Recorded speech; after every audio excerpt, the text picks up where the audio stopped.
हमारे इस नई नस्ल को कोई पता नहीं कि हमारे आबा अजदाद के रिवायात क्या थे।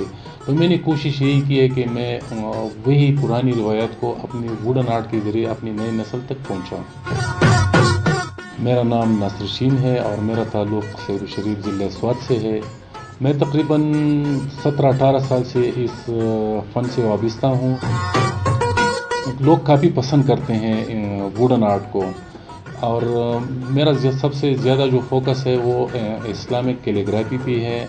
उसमें ख़ासकर मैंने बच्चियों की तालीम पर और हमारे जो यहाँ के मादूम होती हुई जो म्यूज़िकल इंस्ट्रूमेंट है पठानों की, और हमारी जो ट्रेडिशनल ज्वेलरी है, पश्तूनों की रिवायत है, उसको मैंने अपने आर्ट में सबसे ज़्यादा नुमाया जगह दी है। स्वात में कोई डिस्प्ले सेंटर नहीं है। अगर हुकूमत चाहे और यहाँ के जो हुनरमंद हैं इनके लिए कोई डिस्प्ले सेंटर स्वात में बनाए, वो अपने काम का डिस्प्ले जो है ना वो आसानी से करेगा। दीगर फॉरेनर को और पाकिस्तान के मुख्तलिफ शहरों से आए हुए लोगों के साथ उसका एक कांटेक्ट बन जाएगा डिस्प्ले सेंटर के थ्रू।